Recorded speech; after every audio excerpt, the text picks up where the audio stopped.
Hello મિત્રો, સ્વાગત છે એક નવા વિડીયોમાં. તો મિત્રો, વિડીયો છે ઉનાના ડેપોનો, જેમાં ગવર્મેન્ટ કર્મચારીઓને અંદરો અંદર તકરાર થઈ ગઈ છે.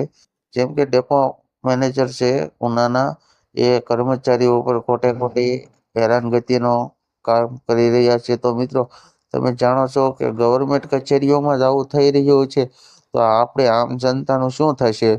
જો ગવર્મેન્ટ કર્મચારીઓ અંદરો અંદર ઝઘડશે તો આપણું શું થશે? તો મિત્રો, આ વિડીયો જોઈ લો અને કહેજો કે તમારે આના વિશે શું કહેવું છે તે કોમેન્ટમાં કહેજો. અને મિત્રો, આ વિડીયો જોઈ લો.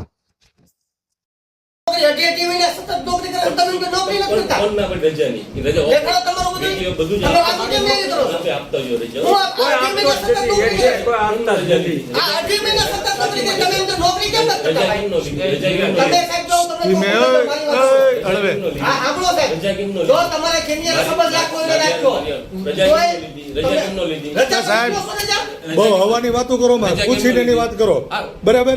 બીજી ખોટી હવા કરો માં. તમે નોકર છો, હું છો નોકર છો, હું હા પણ નોકર જ છો એટલે હળવાનો નોકર નથી, બધા સંસ્થાના બરાબર. એક કર્મચારી તમે તમારી સંસ્થાના, બાકી ખોટી હવા તો કરતા નથી. તમે હું કઈ કલેક્ટર છો તો તમને ફાવે એવી રીતે તમે આમ હવા કરીને વાતો એટલે આવડો આ કર્મચારી છે એટલે તમે કર્મચારીની માથે ચડી જાવ એટલે દબાવની વાત કરો. આ તો કરી જ છે. તમે દબાવો છો એટલે કર્મચારી તમારો એટલે ઉજળો રાખ્યો છે ને, ક્યાં લેવલ પર દબાવી ના, ક્યાં લેવલ પર દબાવ્યો? તમે એને વ્યવસ્થિત જવાબ ન દો, વ્યવસ્થિત નોકર ન દો એટલે ક્યાં લેવલ પર દબાવ્યો?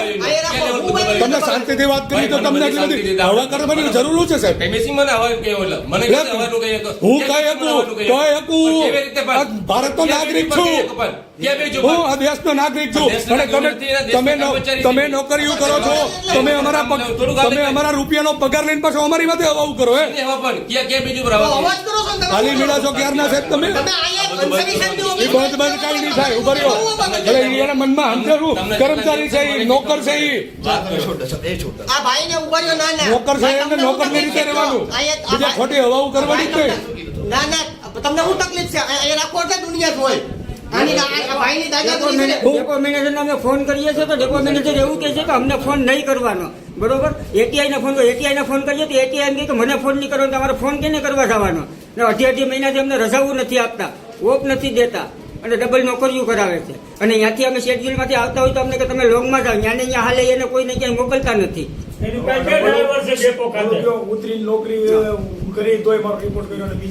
હું નોકરી ઉપરથી આવેલો હતો, સવા 9 વાગે ફિગર છે ઉના, તોય મને કે નહીં તમારે જ જવાનું છે. અને એક ડ્રાઈવર જે તૈયાર હતો અમદાવાદ ઉપાડવા માટે, તો એ કે એ નહીં, કોઈનું આઢળને જ મોકલવો, બીજા કોઈને નહીં, બરોબર? અને રાત્રે 12 વાગે વર્કશોપવાળાને ફોન કરીને ગાડી એની મેળે મુકાવી દીધી વર્કશોપવાળા પાસે. અને વર્કશોપવાળા મારી પાસે આવીને મને વર્કશોપવાળાએ ધમકાવવા માંડ્યા કે તારે જ જવાનું છે, ડેપો મેનેજરે એવું કીધું છે, બરોબર? પછી તારે ન જવું હોય તો તારી ઈચ્છા એ કે આવી મને ધમકી આપેલું છે ડેપો મેનેજર બધાએ. ને એ અહીંયા મારી માથે ખોટી રીતે મારી માથે આ દબાણ કરીને આવું કાવેતરું કરી અને મારો ખોટો રિપોર્ટ કરેલો છે કે મને સરી મારવાની ધમકી આપી.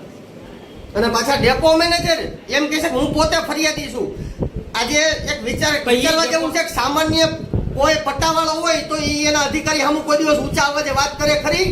સામાન્ય માણસને ખબર પડે. આ ડેપો મેનેજર એવું કહે છે કે આ ભાઈએ મને છરી બતાવી, આ છરી મારી દેવાની કઈ ધમકી દે છે.